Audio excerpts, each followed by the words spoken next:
Hi നമസ്തേ നമസ്കാരം. ഇന്ന് നമ്മൾ വെജിറ്റേറിയൻസിൻ്റെ എല്ലാം ഇഷ്ടവിഭവമായ പനീർ വീട്ടിൽ തന്നെ പെർഫെക്റ്റായി തയ്യാറാക്കാവുന്ന രീതിയാണ് അമ്മ നിങ്ങൾക്കായി പരിചയപ്പെടുത്തുന്നത്. ഞാനിത് കഴിച്ചു നോക്കി. വളരെ സോഫ്റ്റാണ്. ശരിക്കും വായിലിട്ടാൽ അലിഞ്ഞു പോകുന്ന പനീർ തന്നെയാണ് കേട്ടോ. പനീർ ഉണ്ടാക്കിയാൽ ഹാർഡായി പോകുന്നു. അതുമല്ല, സ്റ്റോർ ബോട്ട് പനീറും പലപ്പോഴും ഹാർഡായി നമുക്ക് തോന്നാറുമുണ്ട് ഇല്ലേ? എന്നാൽ വളരെ സോഫ്റ്റും നല്ല പഞ്ഞി പോലുള്ള പനീർ അമ്മ ഉണ്ടാക്കുന്നത് കണ്ടു നോക്കുക.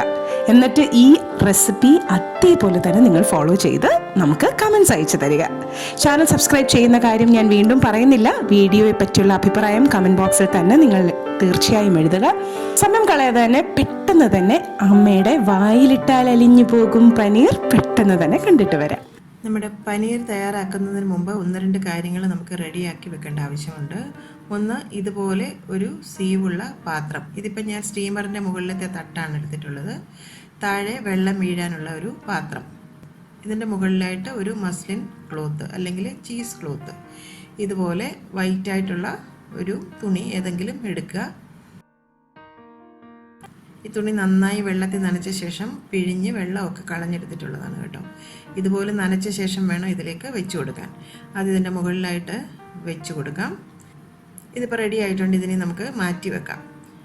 ഇതുപോലെ ഒരു സ്റ്റീലിൻ്റെ പാത്രത്തിലേക്ക് ഒരു 3 ലിറ്റർ ഫുൾ ഫാറ്റ് മിൽക്കാണ് ചേർത്ത് കൊടുക്കുന്നത്.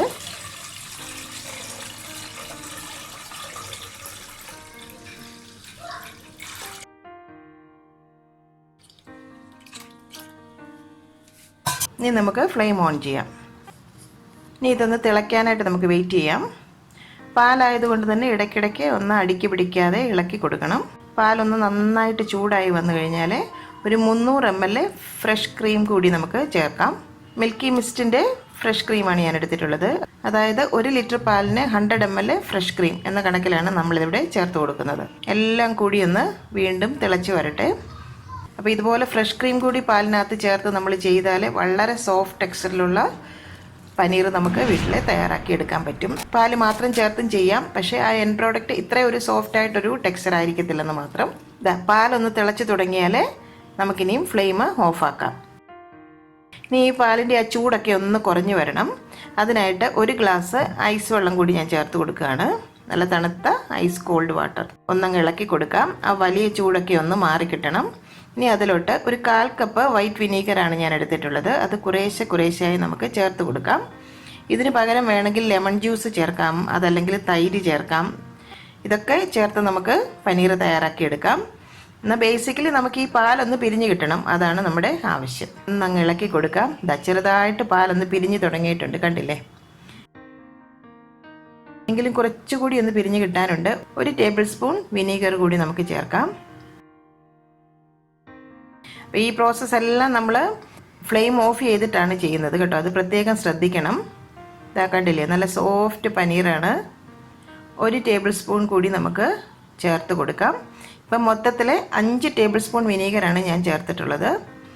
പാലെല്ലാം മുഴുവനായിട്ട് പിരിഞ്ഞ് കിട്ടിയിട്ടുണ്ട്. വെള്ളമൊക്കെ ഒന്ന് ഒരു ചെറിയ ഗ്രീനിഷ് കളറിലോട്ട് മാറിയിട്ടുണ്ട്. ഇനി കൂടുതൽ നമ്മൾ ഇളക്കേണ്ട ആവശ്യമില്ല. ഇത്രയും മതി. ഫ്ലെയിം ഓഫ് ആക്കാതെ നമ്മൾ ഈ വിനാഗിരിയൊക്കെ ചേർത്താൽ നമ്മുടെ പനീർ പെട്ടെന്ന് തന്നെ കട്ടിയായി പോകും കേട്ടോ. ഇതുപോലെ സോഫ്റ്റായിട്ട് നമുക്ക് തയ്യാറാക്കിയെടുക്കാൻ പറ്റില്ല. ഇതിപ്പം പനീർ നല്ല സോഫ്റ്റാണ്, കണ്ടില്ലേ? കൂടുതൽ കൊയാഗുലേഷൻ ആകാതിരിക്കാനായിട്ട് 1 ഗ്ലാസ് ഐസ് വാട്ടറും കൂടി ഞാൻ ചേർക്കുന്നുണ്ട്. ഇനി ഇത് പെട്ടെന്ന് തന്നെ നമ്മൾ റെഡിയാക്കി വെച്ചിരിക്കുന്ന സ്റ്റീമറിൻ്റെ തട്ടിലേക്ക് ഒഴിച്ചു കൊടുക്കാം. തുണിയൊക്കെ ഒന്ന് കൂട്ടിപ്പിടിച്ച് തിരിച്ച് അതിലെ ആ ചൂട് വെള്ളമൊക്കെ ഒന്ന് ട്രെയിനാക്കാം.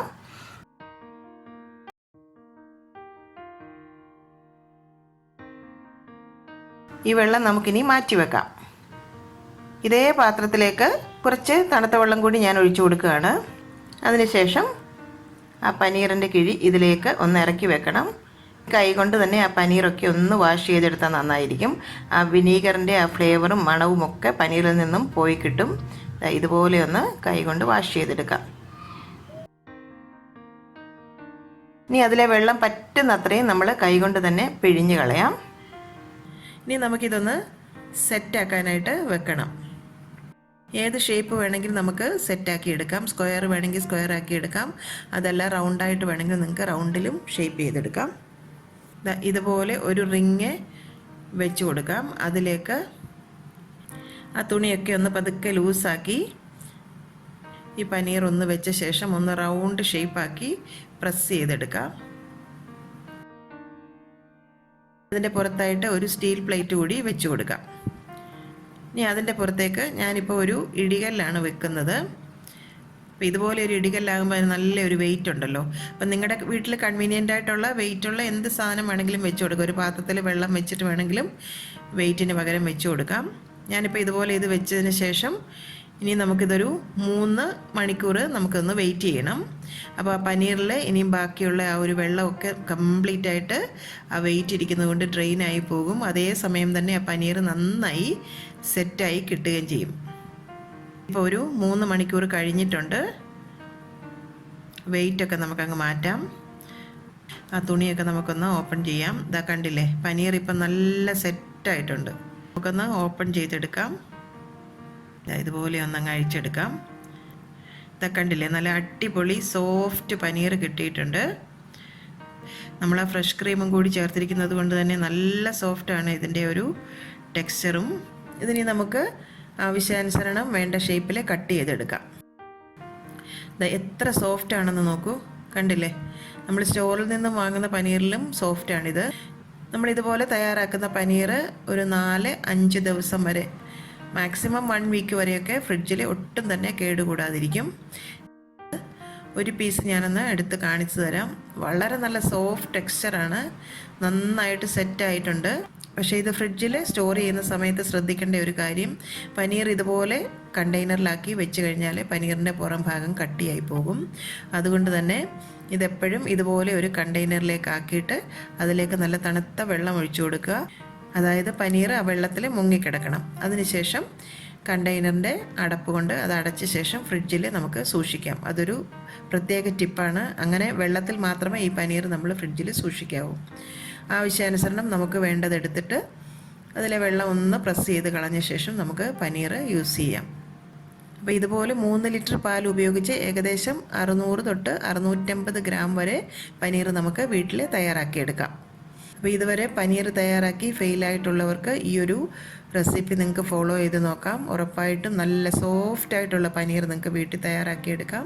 അപ്പോൾ ഇതുപോലെ ചെയ്താൽ ഒരിക്കലും നമ്മുടെ പനീർ പൊട്ടിപ്പോവുകട്ടെ, പൊടിഞ്ഞു പോവുകട്ടെ ഒന്നും ചെയ്യത്തില്ല. നല്ല സെറ്റായിട്ടിരിക്കും. എന്നാൽ വളരെ സോഫ്റ്റ് ടെക്സ്ചറുമാണ്. അപ്പോൾ നിങ്ങളിത് വീട്ടിലൊന്ന് ട്രൈ ചെയ്ത് നോക്കുക. അപ്പോൾ ഈ പനീർ ഉപയോഗിച്ച് നമുക്ക് പനീറിൻ്റെ പല റെസിപ്പീസും തയ്യാറാക്കാം. അപ്പോൾ പനീർ കൊണ്ടുള്ള പല പല വിഭവങ്ങളും ഞാൻ പുറകെ ഷെയർ ചെയ്യുകയും ചെയ്യാം. നിങ്ങൾക്ക് ഈ വീഡിയോ ഇഷ്ടപ്പെട്ടെങ്കിൽ നിങ്ങളുടെ അഭിപ്രായങ്ങളൊക്കെ കമൻറ്റ് ബോക്സിൽ കൂടി ഞങ്ങളെ അറിയിക്കാൻ മറക്കരുത്. കറി വിത്ത് അമ്മയിലെ അമ്മയുടെ ഇന്നത്തെ റെസിപ്പി നിങ്ങൾക്ക് ഇഷ്ടമായെന്ന് ഞങ്ങൾ പ്രതീക്ഷിക്കുന്നു.